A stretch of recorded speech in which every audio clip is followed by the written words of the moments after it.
New year celebrations పై హైదరాబాద్ పోలీసులు నిఘా పెట్టారు. 10 రోజుల ముందు నుంచే పెద్ద ఎత్తున డ్రంక్ అండ్ డ్రైవ్ తనిఖీలు కూడా చేస్తున్నారు. హైదరాబాదీల్ని అలర్ట్ చేస్తూ సూచనలు చేస్తున్నారు పోలీసులు. రూల్స్ అతిక్రమిస్తే మాత్రం కఠిన చర్యలు తప్పవంటూ హెచ్చరిస్తున్నారు. ఈసారి యాక్షన్ చాలా సీరియస్ గా ఉంటుందని వార్నింగ్ ఇస్తున్నారు పోలీసులు.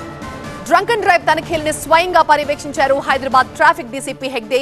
న్యూ ఇయర్ సెలబ్రేషన్స్ పై హైదరాబాదీలకు ఆయన ఎలాంటి సూచనలు చేస్తున్నారో మా కరెస్పాండెంట్ శ్రవణ్ అందిస్తారు. ఈ న్యూ ఇయర్ సెలబ్రేషన్స్కి సందర్భంగా ఆల్రెడీ పబ్లకు క్లబ్లకు కొన్ని గైడ్ లైన్స్ ఇచ్చారు. వాళ్ళ మానిటర్ జరుగుతుంది. కానీ ఆఫ్టర్ సెలబ్రేషన్స్ పార్టీ చేసుకున్న వాళ్ళు ఇంటికి సేఫ్గా వెళ్ళటం అనేది చాలా ఇంపార్టెంట్. అక్కడే ట్రాఫిక్ పోలీసులకి పోలీస్ డిపార్ట్మెంట్కి ఉన్నాను. ఏంటి ఆఫ్టర్ పార్టీ సేఫ్గా వెళ్ళడానికి ఎటువంటి యాక్షన్స్? హైదరాబాద్లో మొత్తము ఉన్న ప్లేసెస్ అన్నీ ఎక్కడ మనకు డ్రంక్ అండ్ డ్రైవింగ్ ఎక్కువ దొరుకుతుంది అవన్నీ ప్లేసెస్ని ఐడెంటిఫై చేసాము. నార్మల్గా any drunk and drive points ఉంటుంది, దాని కింద almost more than double number of పాయింట్స్ని పెట్టాము. ఎక్సెస్గా సిబ్బందిని మొబిలైజ్ చేయడం జరిగింది అన్ని ప్లేసెస్లో. ఈ సిబ్బందిని మొబిలైజ్ చేసి ఆ drunk and driving checking last డేనే కాకుండా న్యూ ఇయర్ రోజే కాకుండా ముందు నుంచే మనము స్టార్ట్ చేసుకున్నాము. ప్రజలకు కూడా అవగాహన వెళ్ళాలి అని. అదే కాకుండా ఈవెంట్ ఆర్గనైజర్ ఎవరు ఉన్నారు వాళ్ళకు కూడా సూచనలు ఇవ్వడం జరుగుతుంది. వాళ్ళు కూడా డ్రింక్ చేసిన తర్వాత కస్టమర్స్ ఎవరు కూడా బండి నడిపించకుండా చూసుకోవాలి.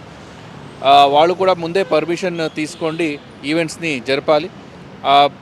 ప్రభుత్వం నుంచి ప్రిస్క్రైబ్ చేసిన టైం పరిమితంగానే నడిపించాలి. అది అయిన తర్వాత ఎవరు కూడా పార్టీస్ని ముందుకు తీసుకొని వెళ్ళదు. సార్ మీరు చెప్పినట్టుగా ఈ పార్టీ తర్వాత ఇంటికి వెళ్ళే వాళ్ళు సేఫ్గా వెళ్ళాలి కదా, వాళ్ళకి ఏమైనా స్పెషల్ గైడ్ లైన్స్ ఇవ్వటం కానీ అవేర్నెస్ కోసం స్పెషల్ క్యాంపెయినింగ్ స్పెషల్ ప్రోగ్రామ్స్ ఏమైనా చేసే అవకాశాలు ఉంటాయా? మనం సోషల్ మీడియాలో మళ్ళీ మిగతా మెయిన్ స్ట్రీమ్ మీడియాలో అన్నీ మనము చెప్తూనే ఉన్నాము ప్రజలకి.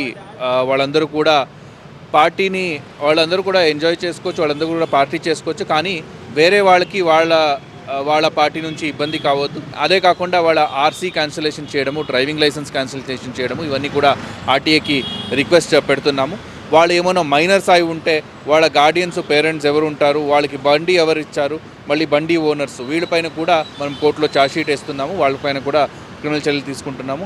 అదే బండి తాగి నడిపించి వేరే వాళ్ళకి ఇంజురీ కానీ డెత్ కానీ అయితే వాళ్ళపైన క్రిమినల్ కేసెస్ ఉంటుంది.